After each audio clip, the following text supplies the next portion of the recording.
Kim Soo-ho is an ordinary workaholic from South Korea.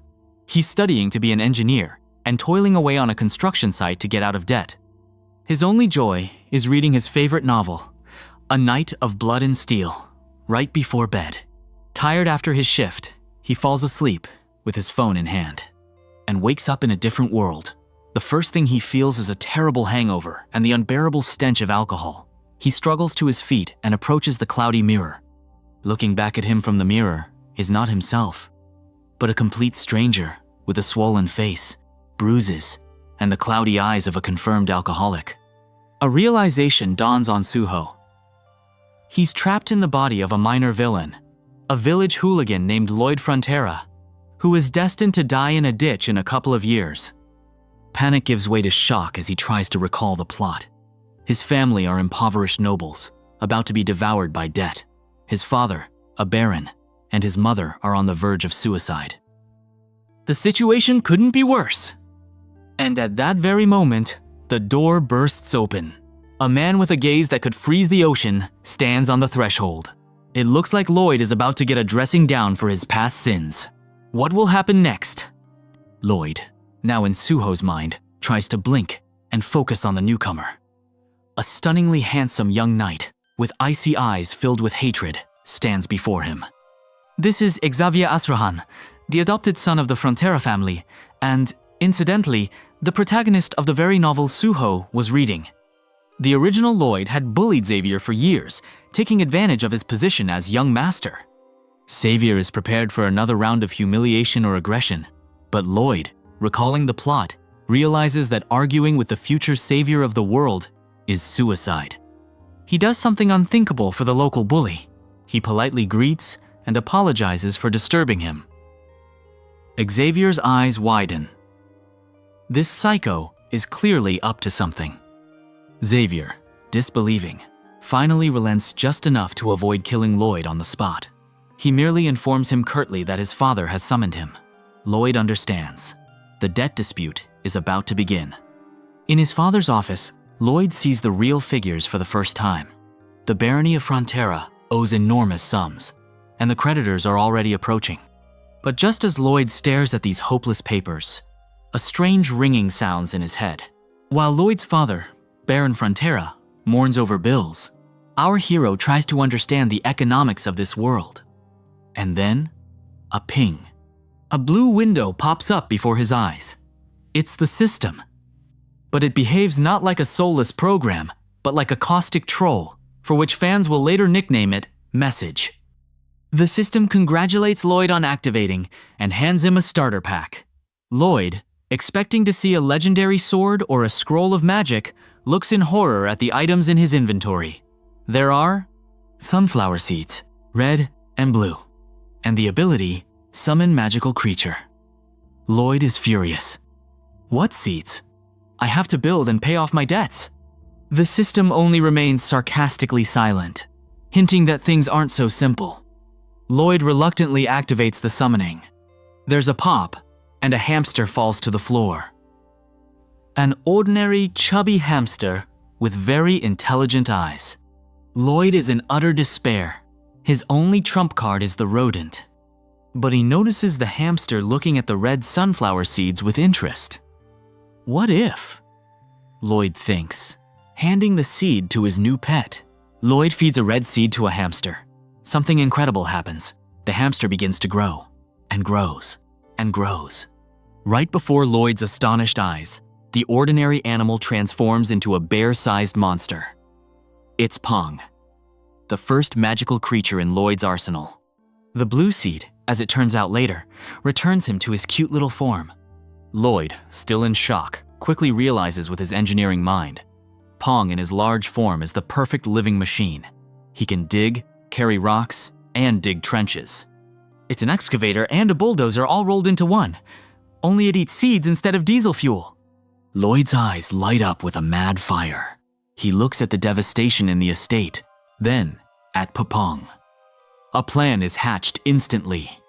Instead of asking for money, he needs to create a product that no one else can offer. Lloyd runs out into the yard and starts shouting at the peasants. Construction must begin immediately. But the peasants are terrified. Their drunken master has completely lost his mind, ordering a hamster to carry logs. How can they be persuaded to work? The villagers are shocked. Xavier watches from the porch, arms crossed, ready to stop the madness at any moment. Lloyd, meanwhile, marking out the plot, realizes he needs quick results to prove his point. He decides to build not just a barn, but something unprecedented in this world. He recalls his engineering knowledge and designs a heating system, underfloor heating. In a world where magic exists but everyday life remains medieval, this is a breakthrough. Lloyd orders the floors poured and pipes installed. Everyone around thinks the young gospelin has had too much to drink and is now burying money in the ground. But Lloyd doesn't stop. He personally oversees the process, using Pong as a laborer for the first time. The work is in full swing. The villagers, seeing that Lloyd isn't drinking but actually working hard, slowly begin to respect him. The first project, a small bathhouse with underfloor heating, is ready. Lloyd invites his father and Xavier inside. They enter the cold building, but the floor beneath their feet is warm. His father's jaw drops. But Lloyd realizes large-scale construction requires more than just a hamster. More resources are needed. It's time to summon a second creature. Lloyd is encouraged by the success of the heated floor. But construction requires steel, and steel is expensive in this world. He needs to establish his own production. Lloyd accesses the system interface again and activates a second summoning. This time, something strange appears. A long, lithe creature, resembling a cross between a worm and a snake, with a cute pink bow on its head. It's Bangul. The system explains its function. Bangul feeds on clay and stone, processes them in its body, and produces finished steel of the highest quality. Lloyd looks at the worm's satisfied face, then at the pile of steel that materializes behind him, and his face is distorted by that same mad grin that makes this manhwa so beloved. Xavier, watching from the sidelines, is horrified. He sees Lloyd contentedly patting the monster on the back as it produces building materials. But Xavier remains silent, because the steel is truly excellent. Steel reserves are growing. Lloyd launches mass construction of houses with heated floors in the village. Rumors of the strange but cozy Frontera estate begin to spread beyond the barony. Soon, word will reach the capital. Time passes. The village of Frontera is transformed before our eyes. People live in warm houses, and work proceeds briskly. Lloyd sits down to calculate his profits for the first time. He balances the accounts and realizes they haven't just climbed out of the hole. They're starting to make money.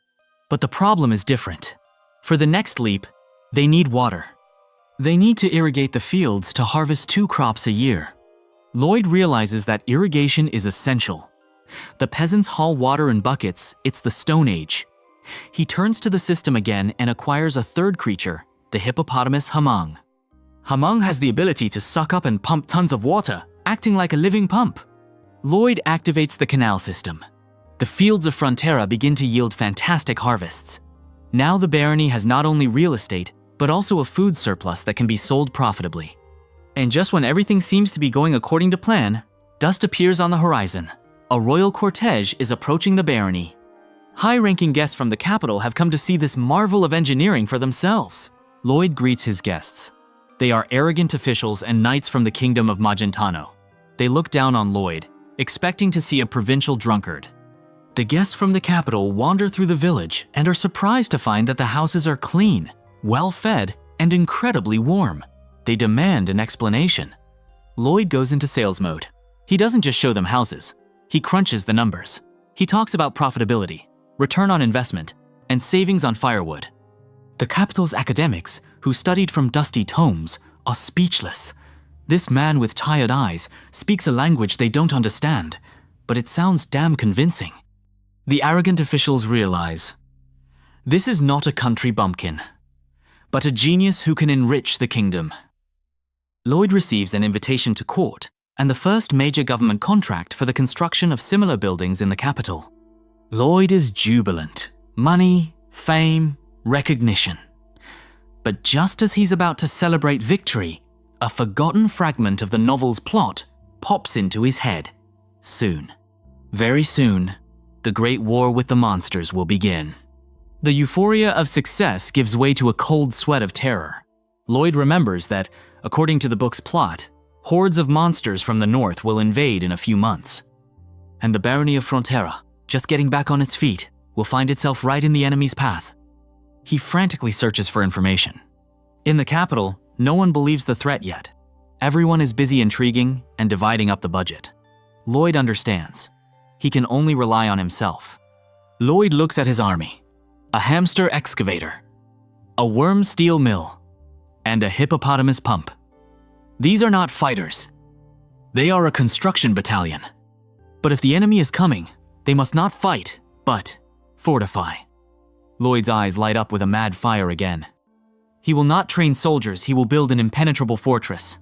Lloyd begins frantically designing defensive structures, moats, walls, water drainage systems. He uses all the system's resources to the fullest. The peasants don't understand the purpose of these fortifications, but discipline in the barony is already ironclad. Construction is in full swing, but time is desperately short. And then, intelligence reports. The first squads of monsters have already been spotted on the kingdom's borders. Panic breaks out everywhere except the Frontera estate. Here, Lloyd issues his final orders. War has broken out. The royal army suffers defeat after defeat, unable to respond to the speed and fury of the monsters. Xavier, a future hero, is eager to fight. But Lloyd stops him. Lloyd tells Xavier, "Your sword will be no use against the horde. Do as I say." And they take up positions on the new wall. The first wave of creatures rushes toward Frontera, hoping for easy prey. The monsters approach the walls, and then Lloyd gives the signal. Hamang, sitting in a reservoir at the top of the hill, releases tons of water into a pre-dug channel.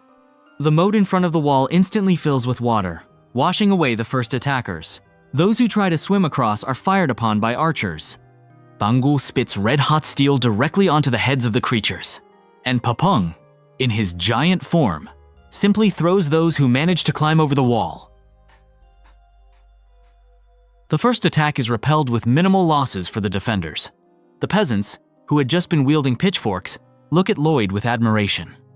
Xavier looks at him with a new feeling, no longer suspicion, but a budding respect for tactical genius. But Lloyd doesn't smile. He knows this was just a reconnaissance in force. The main enemy force is still ahead.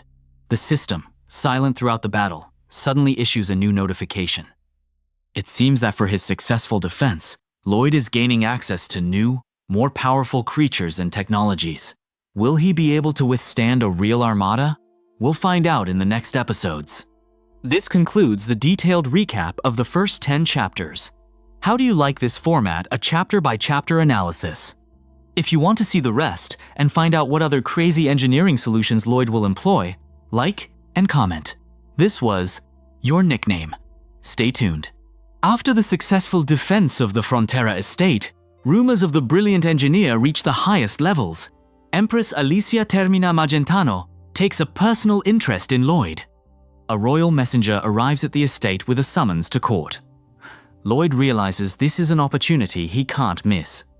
He needs to not just secure an audience, but sell himself so that the Empress will fund his development. Lloyd arrives in the capital.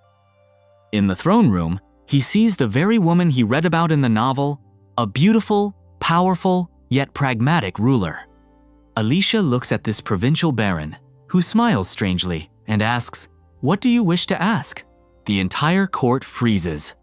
Lloyd, without batting an eye, pulls out a rolled-up blueprint from his coat. He's not asking for money. He's offering investment. He lays out a plan for the region's economic development before the Empress. Alicia's eyes light up. The Empress is delighted. She gives the go-ahead for the project, but there's a catch. The money for the construction needs to be found somewhere. And the treasury is empty. Lloyd leaves the palace empty-handed, but with the royal decree in hand, it's time to find sponsors. Lloyd understands. There won't be any government money, so he needs to go to those who have it, the capital's bankers and moneylenders. Lloyd goes to the Merchants Guild. It's filled with sleek, money-grubbing types who are accustomed to seeing provincials as nothing but debtors. They're ready to throw this insolent fellow out.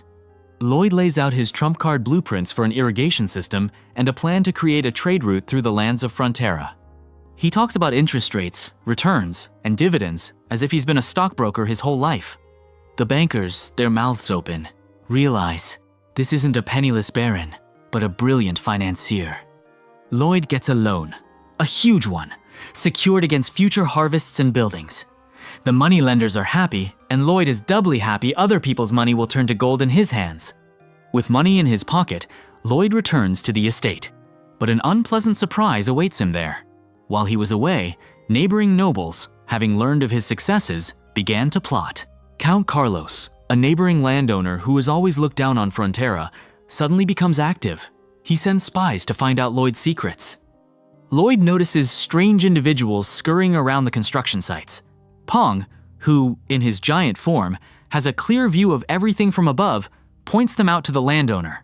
Lloyd doesn't chase away the spies. He decides to use them for his own ends. He deliberately gives the workers instructions that make no sense and pretends they are secret technology. The spies, having written everything down, run off to report to Carlos. Count Carlos, believing the misinformation, begins building absurd structures on his lands, wasting vast sums of money. Lloyd, meanwhile, calmly continues working from his real plans. While his neighbors are wasting their money on useless construction projects, Lloyd launches a new project, cement production. This substance will become his next breakthrough. Stone and wood are so old. Lloyd recalls Earth technology and begins experiments in creating concrete. The peasants watch in shock as the young master stirs some gray slurry, pours it into wooden forms, and orders everyone to wait. No one understands the meaning. When the concrete hardens, Lloyd orders Xavier to strike it with his sword. Xavier, the novel's protagonist and the strongest swordsman, strikes. And the sword bounces off, leaving only a scratch. Everyone's eyes widen. This isn't stone. It's something much stronger and cheaper. Lloyd launches mass production of concrete blocks. Construction speeds up exponentially. Costs fall. Now the Frontera estate is fortified not just with walls, but with actual concrete forts. Lloyd's success attracts not only allies, but also enemies. A conspiracy is brewing in the capital. Someone really doesn't like the fact that a provincial upstart is gaining the Empress's favor. In the kingdom of Magentano, there's a powerful duke with his sights set on the throne. He sees Lloyd as a threat and decides to remove him. Lloyd is summoned to the capital under a plausible pretext. In reality, they want to accuse him of embezzling public funds and imprison him. Lloyd, sensing a trap, takes Xavier with him. At a council meeting where they try to destroy him verbally, Lloyd unfolds the blueprints and proves that every copper spent has been accounted for and will bring profit to the crown. His opponents look foolish. Empress Alicia sides with Lloyd. The Duke is slapped in the face with public humiliation, and Lloyd is drawn even closer to the court. But the joy is short-lived. While Lloyd was busy sorting out the politics, monsters appeared on the horizon again. And this time, they are not coming in small groups, but as a full army. Intelligence reports, a horde of thousands is advancing on the northern borders. The royal army is routed. The capital is in panic. Lloyd understands that the estate will have to withstand another attack. He gathers a council. Xavier suggests meeting the enemy in the open field, as befits a knight. Lloyd looks at him as if he's crazy and says, "We'll sit in a concrete box and wait for them to smash their heads against our walls." Lloyd activates the system at full power. He orders Bangul to produce steel without stopping, Pong to dig additional moats, and Hamung to fill them with water. Veritable fortifications are springing up around the estate. The army of monsters approaches Frontera. They see not a wooden village, but a stone bastion with monstrous moats. The first attack is drowned in the blood of the attackers. The monsters retreat, but they don't leave. They cut off all supply lines, beginning a siege. Lloyd looks at the dwindling food supplies and realizes he can't sit under siege forever. He needs to go all in. Lloyd devises a plan for a daring raid, not to defeat the enemy, but to sow panic and force them away from the walls. Xavier, eager for battle, receives orders. Advance at night, strike the camp, and retreat quickly. Lloyd, meanwhile, prepares the special effects. That night, Xavier and his squad burst into the monster camp. At that very moment, Lloyd launches his own flares. A roar, flashes of light, screams the panicked monsters believe they're under attack by the entire royal army and begin to flee, crushing each other. The siege is broken. The monsters retreat in disarray. Xavier returns a hero, but everyone realizes that the real genius is the one behind the walls, pulling the strings. After the victory, the kingdom proclaims its gratitude to Lloyd. Now his name is on everyone's lips. But the higher you fly, the harder the fall. A plot against the Empress is brewing in the capital. The Duke, humiliated by Lloyd, decides to act harshly. He bribes the guards and attempts to seize the palace, taking the Empress hostage. Lloyd and Xavier are in the capital on business at the time. Hearing the noise, Lloyd realizes that if the Empress falls, his project will be shut down, and he himself will be executed. Lloyd misuses the system. He summons Pong in giant form and orders him to breach the palace wall from the rear, where the conspirators were least expecting an attack. Xavier rushes inside, and Lloyd, shouting, "Fire! Everything's burning!" creates chaos. The plot is thwarted. The Empress is saved. The Duke is arrested. Alicia looks at Lloyd with both gratitude and horror. This man has just saved the monarchy with the help of a hamster. Now Lloyd officially becomes the Empress's right-hand man. He's given unlimited access to resources and tasked with rebuilding the entire country after the war. The work is endless. Lloyd is given carte blanche to rebuild the kingdom. He starts with roads. In this world, roads are dirt and potholes. Lloyd introduces crushed stone paving and drainage technology. Peasants from all over the country flock to the construction sites. Lloyd pays them in gold, and more people are willing to work. Xavier, looking at this, is amazed by the scale. Lloyd builds bridges, real stone bridges that won't be washed away by floods. Using Bangla as a source of steel and Pong as a pit digger, he erects crossings in a matter of days that previously took years. Trade revives. Merchants can transport goods quickly and safely. The kingdom begins to grow rich before our eyes. Lloyd receives a percentage of every trade transaction. It would seem that life is easy, but the system, which had only been teasing Lloyd up until now, suddenly activated with a new notification. Congratulations! You have fulfilled the hidden condition! You have access to a new level of design. Lloyd unlocks a new feature in the system. He can now design not just buildings, but entire cities. An interface with zones opens before him: residential, industrial, and commercial. He realizes it's time to build not just fortifications, but a true metropolis. The center of the new empire must be a city where comfortable living, profitable trade, and easy defense are possible. Lloyd draws a plan for the ideal city: wide avenues, sewerage, running water, artisan quarters. The Empress, looking at this plan, is speechless. Is this possible? She asks. Lloyd, grinning his wild smile, replies, "Give me a year and a ton of money." The great construction begins. Thousands of workers, dozens of projects. Pupong, Bangu, and Hamang work non-stop. The entire continent watches what is happening in the small kingdom of Magentano. But somewhere far away, beyond the mountains, ancient forces are awakening.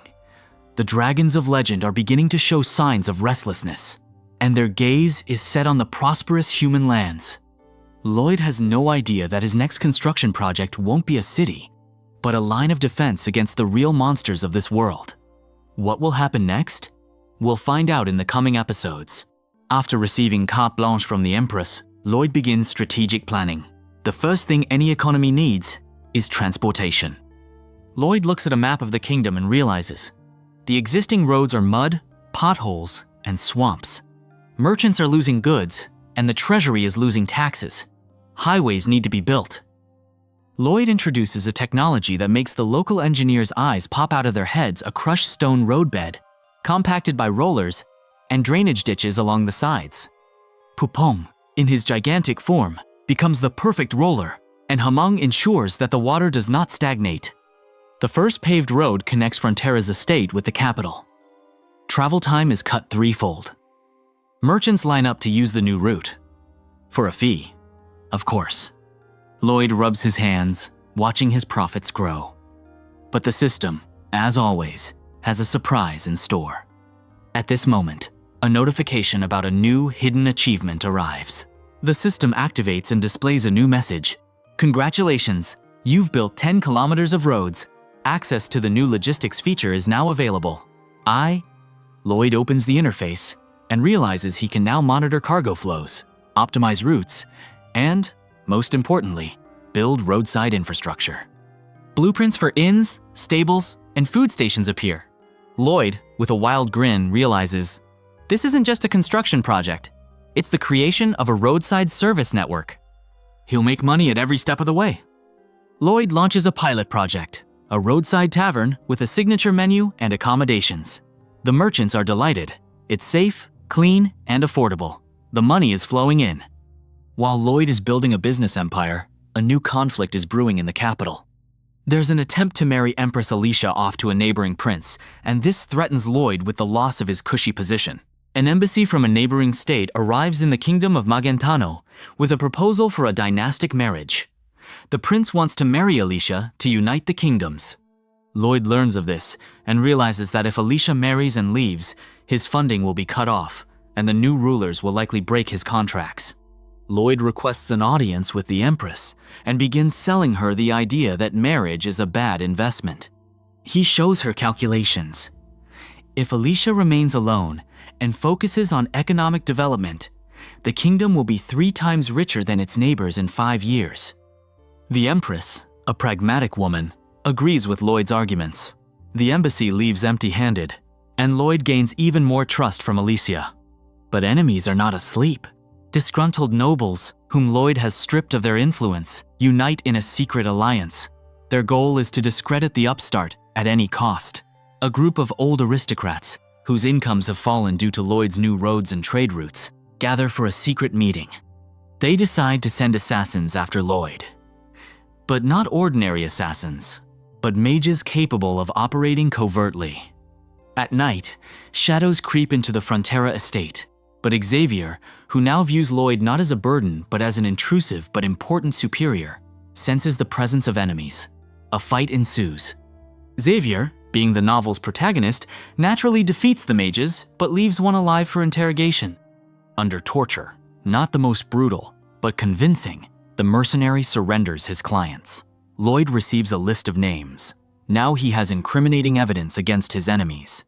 Lloyd decides not to run to the Empress with complaints, but to use this information as leverage. He invites the leader of the conspiracy to a friendly meeting. A modest letter from Baron Frontera arrives at the conspirators' leader's luxurious mansion, inviting them to meet. The Duke, one of the opposition leaders, believes he can intimidate the provincial and agrees to the meeting. He prepares to negotiate from a position of strength. Lloyd arrives alone, unguarded, unarmed. The Duke is already rubbing his hands, but Lloyd silently places a list of names, evidence, and a mutually beneficial cooperation plan on the table. He doesn't threaten, he offers a deal. You call off the assassins, and I'll make you richer than you were. The Duke is shocked. Instead of an enemy, he gains a business partner. Ambition and greed prevail. The conspiracy falls apart before it even begins, and Lloyd gains another ally in the palace. Having settled the political squabbles, Lloyd returns to construction. It's time to start supplying the capital with water. The old aqueducts are falling apart, and Lloyd sees a gold mine in this. Lloyd receives a commission to reconstruct the capital's water supply. The city is short of water, fountains are drying up, and wealthy people are forced to buy water from peddlers. Lloyd studies ancient Roman aqueducts and realizes a fundamentally new approach is needed. Water must be brought directly into homes. Lloyd installs a system of lead pipes he doesn't know, or doesn't care, that lead is harmful, and a pressurized water supply.